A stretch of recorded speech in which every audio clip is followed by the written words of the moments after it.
August 1941. The English Channel burned under a cold sun. 12 German fighters cut through the clouds, searching for prey. And inside that sky was a man with no legs, Douglas Bader, Royal Air Force, Spitfire pilot. A name the Germans already feared. He'd lost both legs in a crash 10 years earlier. Most men would have quit. He didn't. He learned to walk again on steel legs. Then he demanded to fly again. The doctors laughed. His commanders refused. But Douglas had a habit of doing what others thought impossible. By 1941, he was leading men, not following them. His squadron, the Big Wing, had already torn through dozens of German planes. He believed in one rule: never retreat. That morning, the mission was routine. Cloud patrol. Nothing unusual. Then he saw them. 12 black specks slicing through the horizon. Messerschmitt 109s. Hunter's Bader's radio crackled. "Squadron leader, shall we engage?" He looked down at the channel and smiled. "Go home, boys," he said. "I'll take care of this. 1 against 12. It sounded insane. But this wasn't the first time Douglas Bader faced the impossible. The Germans spotted him. They dived. Gunfire ripped the air. Tracer rounds lit the sky like fireworks. Bader rolled hard left. The Spitfire groaned, almost tearing apart. He turned into the sun. A Messerschmitt overshot. Douglas fired a single burst. Metal ripped. Smoke trailed. 1 enemy down, 11 left. He didn't back off. He climbed again into their swarm. Every dive, every twist, every pull on the stick felt like defiance. To the Germans, he was a cripple in the air. To his men, he was a legend. To himself, he was just unfinished business. The sky became chaos. Bullets tore through his wings. Oil splattered across his goggles. His engine screamed. Still he fought. 2 more Messerschmitts fell. 9 left. Then the sound every pilot feared, a deep metallic crack. His tail was hit. Smoke filled the cockpit. He tried to pull up. Nothing. The Spitfire spiraled down like a dying hawk. The altimeter spun wildly. Clouds became ocean. He reached for the eject lever, but his prosthetic leg was jammed. The straps wouldn't release. He was trapped. At 5,000 feet, his canopy shattered. Wind roared through the cockpit. Douglas ripped at the harness. His leg tore free. He bailed. For a few seconds, there was silence. Only the whisper of air rushing past him. Then the explosion. His plane hit the water, a fireball lighting the sea. Douglas drifted down under a torn parachute, half conscious, half alive. Somehow. He smiled, because this wasn't the first time he had fallen. He hit the ground hard, in a French field. German troops were already on the move. His parachute hung from a tree. His right leg was gone. The left one twisted wrong. He tried to crawl, but the pain was blinding. Somewhere behind him, German voices shouted. Dogs barked. He grabbed a broken branch and pulled himself through the mud. Every inch felt like miles. Every breath, fire. But he refused to die lying down. He dragged himself into a hedgerow, breathing in dirt, leaves, and blood. The Germans were close now. One of them shouted, "Da!" There he closed his eyes. This was it. Then a sound he didn't expect. A young German officer's voice, calm, curious. "You are Douglas Bader." He looked up. The officer stood there, not with hatred but respect. "Yes," Bader gasped. "Good fight," the German said quietly. "Very good fight." They took him prisoner. But even in capture, he was still undefeated. Because for Douglas Bader, losing legs wasn't defeat. Losing the sky, that was. They carried him to a truck. His uniform was soaked with blood, 1 leg missing, the other barely holding on. The German soldiers stared in silence. None of them could believe what they'd seen. A pilot, with no legs, who fought 12 of them alone. The young officer who captured him, Oberleutnant Krieger, whispered something to the others. They nodded. Not a word of mockery, only quiet respect. The truck rattled across the countryside. Bader looked out through the cracked window, his Spitfire's smoke still curling into the clouds. He whispered under his breath, "You'll have to try harder than that to stop me." They took him to Saint-Omer, a Luftwaffe hospital. White walls, cold sheets, no comfort, only the smell of antiseptic and war. Doctors hovered over him, uncertain. Metal clanked as they removed what was left of his prosthetic. One doctor said in German, He cannot survive this. Another replied, he already has. Bader's mind was racing. He didn't think about pain. He thought about flying. He thought about England. He thought about escape. They tried to talk to him, questions, interrogation. Where was your base? How many planes? He just smiled.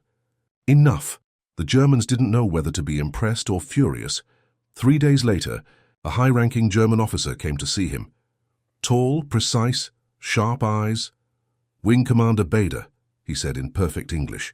I am Adolf Galland. The name hit like a gunshot. Galland, one of the Luftwaffe's top aces. 50 victories to his name, a legend of the German skies. Bader looked at him and grinned. So you're the one trying to catch me all this time? Galland smiled back. You fly well. For a man with disadvantages. Disadvantages? Bader said. I see none. They both laughed. Soldiers who understood each other without needing to say it. Galland offered him a cigarette. They sat together in silence. 2 enemies, 2 pilots, 2 men who had mastered the same sky. Before leaving, Galland said, Your prosthetic leg. I will make sure it is replaced. Bader frowned. By who? The Red Cross? Galland nodded. Yes, even enemies have honor. Days passed. Word spread across both sides. The British pilot with no legs was alive. Churchill himself heard the rumor. He gave an order that shocked everyone. Send him a new leg and by air. So the RAF did. A British bomber crossed the channel flying low. Its mission? Not to bomb, not to fight, but to drop a prosthetic leg by parachute into German territory. The Germans retrieved it. They kept their word. They gave it to him even in war. There was still respect between men who shared the same sky. When they fitted his new leg, Bader stood again. Wobbly at first, then firm. He looked at the German doctor. I'll be walking out of here soon. The doctor sighed. That would be unwise, Bader smiled. Wisdom never won a war. The hospital staff began to notice strange things. At night, footsteps in the hallway. A window left open. Sheets tied together. One morning a nurse found an empty bed. Bader was gone. The alarm sounded. German soldiers ran across the fields. Dogs barked. Searchlights swept the night. Bader crawled through the mud, his new leg clanking softly. Every sound felt like thunder. But he kept going. He reached a fence, barbed wire glinting under the moon. He threw his jacket over it and climbed. Halfway through, his prosthetic caught on the wire. He fell hard. The pain ripped through him like lightning. Still, he didn't stop. He crawled across the open field. Ahead, trees, darkness, hope. Behind him, German voices shouting. Then gunfire. He dropped flat. Bullets cut the grass inches from his head. A flare burst above him. White light flooding the field. The soldiers saw him. Da! Halt! He rolled behind a bush, heart pounding. He could barely breathe. He was close, but not close enough. Boots approached. A rifle cocked. The German officer from before, Krieger, appeared. He looked down at Bader, panting in the mud. Still trying to fly, Herr Bader? Bader looked up, grinning through the dirt. Always, Krieger sighed. Then shouted something to his men. They lifted Bader to his feet. Next time, Krieger said, you might make it. They transferred him to a new camp, Colditz Castle. The place built for men like him, those who never stopped escaping. When the gates closed behind him, he looked around. Walls 20 feet high, towers watching every move. Dozens of prisoners staring back.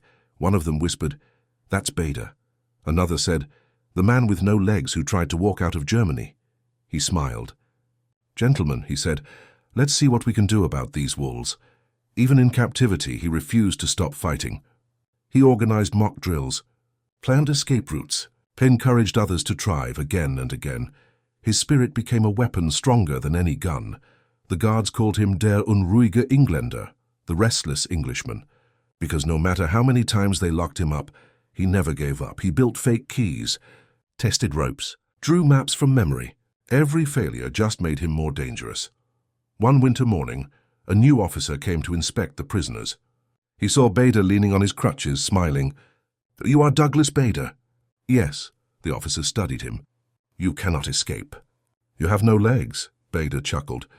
Then you have nothing to worry about. Nights in Colditz were freezing. The castle walls held the wind like a tomb. But Bader never stopped thinking and planning. The sky still called to him. He'd look out through the barred window and whisper, "One day." Every day he'd tell the others, "Keep your courage sharp. The war won't last forever." They believed him, because he spoke like a man who already lived through the impossible. By now his story had reached both sides of the war. To the Allies, he was a symbol. To the Germans, a ghost they couldn't break. Letters came from home, from pilots he'd trained, from families he'd saved. One said, "You've done more behind those bars than most free men ever will." He read it under candlelight and smiled. The guards noticed his smile. They didn't understand it. They thought prison meant defeat.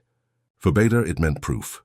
Proof that they hadn't beaten him. One night, as snow fell outside, Beda looked at the ceiling and whispered, "You can cage the man, but not the spirit." He fell asleep, dreaming of clouds. The same clouds he'd ruled before the war dragged him down. But deep inside, he knew. He wasn't finished yet. The walls of Colditz Castle were thick, but not thicker than Douglas Bader's will. He was restless. Every day he stared through the barred windows. Beyond them lay freedom, and the war he still wanted to fight. Guards patrolled below. Spotlights swept across the courtyard. Prisoners whispered in shadows, exchanging glances and coded notes. Beda became a spark among them. Even without legs, he radiated defiance. The Germans called him der unruhige Engländer, the restless Englishman. He wore that name proudly. He began studying routines. How often the guards changed shifts, which windows stayed dark, where the dogs hesitated. He timed footsteps, counted seconds between whistles, memorized the sound of keys. Escape wasn't just a plan, it was an obsession. He'd already tried twice, both times caught, both times beaten, but he smiled through the pain, because every failure taught him something. Every bruise was a blueprint. One night a storm rolled over the castle. Rain hammered the stone. Thunder masked the prisoners' whispers. Bada moved through the darkness, silent, controlled. His artificial legs clicked softly on the cold floor. He'd wrapped them in rags to muffle the sound. Another POW waited by the window. A rope made of torn sheets dangled down into the void. 60 feet to the ground. Ready? The man whispered. Bada nodded. "Let's make Jerry lose some sleep." He swung himself out. Rain soaked his hair. Wind lashed his face. Halfway down him, the rope snapped. He fell, metal hit stone. A crack of agony. Pain ripped through his back. The guards found him an hour later, unconscious, broken, but alive. They threw him in solitary. Concrete floor, no light, no sound. Days passed. Then weeks. When the door finally opened, a German officer stood there holding his prosthetic legs. "These," he said coldly, "are not weapons, but you make them one." Beda smiled, eyes burning. "Then you should be afraid." Winter 1941. Snow blanketed the castle. Supplies ran thin, hope thinner, but even then he led. He kept morale alive, told stories of the skies, described the clouds like old friends. "When I'm up there," he'd say softly, "the world makes sense again." Men listened, because in that frozen cell, Beda gave them something the Germans couldn't take: faith. Rumors spread across the camp. The Gestapo wanted him transferred. Too troublesome, too bold. They feared him more than any weapon. So they tried a different tactic in manipulation. A German officer called him to an office. Clean desk, 2 chairs, a single folder, inside photographs. London under attack, flames rising over rooftops. "Your country burns," the officer said. "Maybe it's time to stop fighting." Bada leaned forward. "And maybe it's time you stopped losing." That night they cut his rations. But his spirit grew stronger. He began smuggling notes between cells, coded messages, escape plans, news from the outside. He became a network. A commander without wings. Other POWs called him Wing Commander, even here. The title still fit. Then one morning, footsteps outside. A new sound. Boots heavier, firmer. The door opened. A Luftwaffe colonel stepped in. Ernst Holler, he saluted. "Beda, you are being moved." "Where?" "To a hospital in Lübeck." "Your government requests it." Beda frowned. He smelled a trap, but he also sensed something else, an opportunity. He packed nothing, just stared at his legs, strapped them on and said, "Let's get this over with." The journey was long. Through forests, towns, checkpoints. Snow blurred the landscape. The world outside looked ghostly, quiet, distant. At each stop, guards changed. But Beda memorized faces, watched their habits. counted the bullets on their belts. His mind never stopped fighting. At Lübeck, they placed him in a ward with wounded Germans. Men who had once tried to kill him, he didn't care. He asked for books, maps, paper. He read everything about geography, weather, navigation, preparing. One night, a nurse entered. She whispered, "You shouldn't be here." "Neither should you," he said. She smiled sadly. "My brother died over Dover. I know your name." Silence. Then she handed him a folded paper. "News from England." Inside, a headline, "RAF holds the line." Bader closed his eyes. He could almost hear the engines again. A month later, the Luftwaffe general himself visited. Adolf Galland, an ace pilot, a rival, and oddly, a friend. Galland entered, cigarette in hand. "Still trying to escape?" he asked. "Still planning it," Bader replied. Galland laughed. "You're mad, Bader." "Maybe, but I'm your kind of mad." The two men talked for hours. About flying. About honor. About the madness of war. Two warriors divided by flags, united by skies. Then came the transfer order. Colditz again. The castle loomed like a ghost. He was back where it began, but now he knew every corridor, every guard's rhythm. He also knew the war was turning. Allied bombers thundered overhead. The Germans looked nervous. Something big was coming, and Bader could feel it in his bones. Spring 1944. He'd been a prisoner for years, but freedom was closer than ever. Rumors spread and the Allies had landed in France. The tide was shifting. Bader listened, every word a spark. His heart raced with each whisper. He began to rally the men again. "If they're in France now," he said, "they'll be here soon. We just have to hold on." He trained them mentally, kept discipline. No despair. "If we can't fight in the sky," he said, "we'll fight in our minds." Days turned to weeks. The guards grew uneasy. More bombers passed overhead. The rumble shook the castle walls. Then, one night, silence. A strange, heavy silence. Bader woke to distant gunfire. It wasn't the Germans this time. He climbed to the window. Dawn light touched the horizon. Smoke rose far away. The Allies were coming. The next morning, chaos. Guards running. Orders shouted in panic. Bader limped into the courtyard. Men stood frozen, afraid to believe. Then a jeep rolled through the gate. An American flag fluttered above it.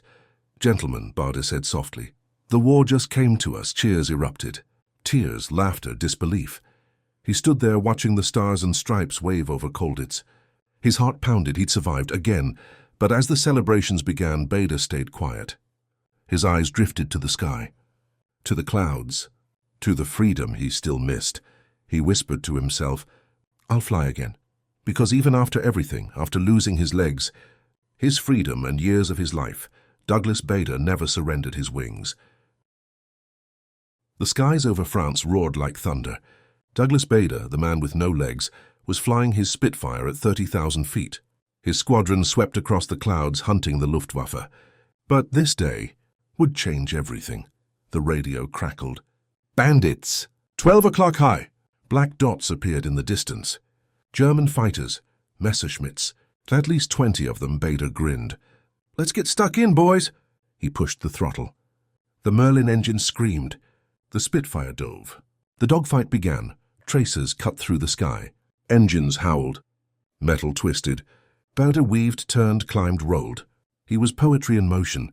A man who'd lost his legs but never his fire. He lined up a Messerschmitt. Pressed the trigger.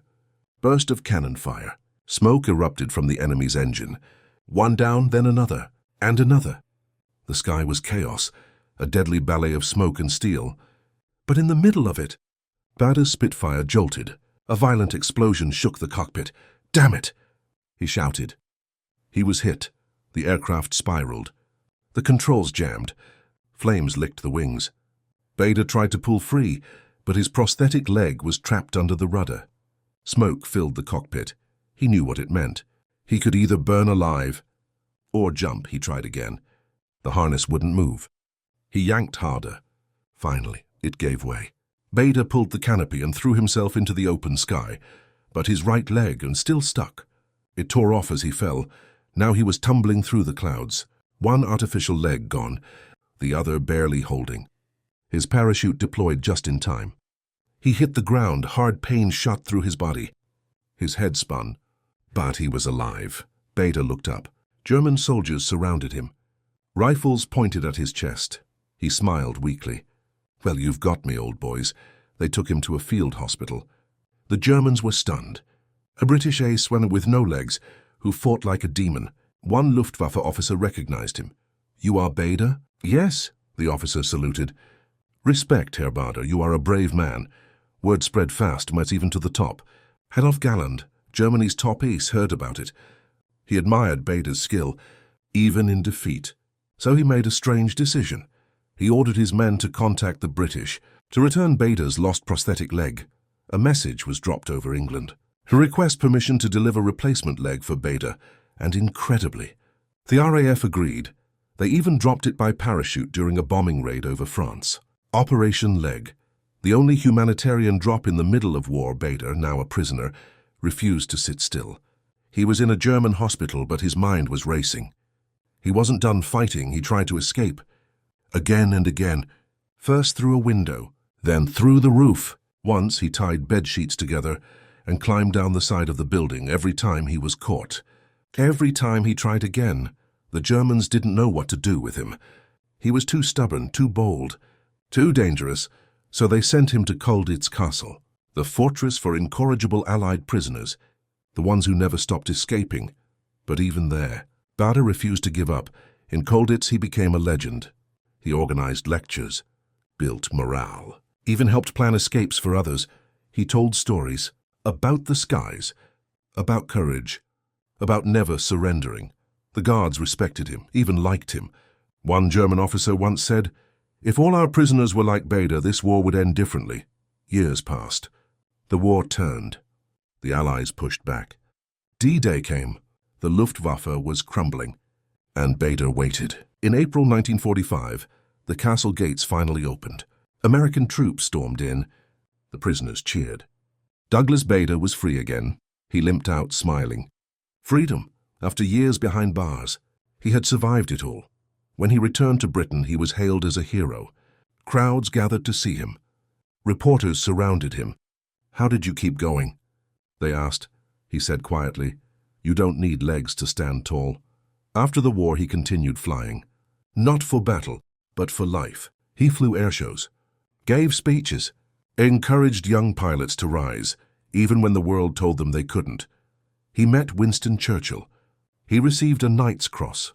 And his story, the man with no legs who refused to stop flying, spread across the world. But Bader never saw himself as special.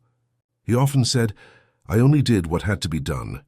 His wife, Thelma, stood by him through it all. She once said, "Douglas's body may have been broken, but his spirit never was." In his later years, he became an advocate for amputees and disabled veterans. He told them, "Don't let what you can't do stop you from what you can." He inspired thousands. Men who'd lost limbs, soldiers who'd lost hope, people who needed proof that courage still existed. He passed away in 1982, peacefully, aged 72. At his funeral, pilots flew overhead in formation. One jet broke away on the Missing Man tribute, for the one who never gave up. The legend of Douglas Bader lived on, a man who lost his legs, but taught the world how to stand. Even now in museums across Britain, his Spitfire stands proud. Kids look at it and ask, was he really real? Yes, he was real. And he was everything a hero should be. Douglas Bader didn't just fly planes. He flew beyond fear, beyond pain, beyond limits. Because heroes aren't born. They're built piece by piece and through struggle, fire, and willpower. And Bader, he was forged in the sky,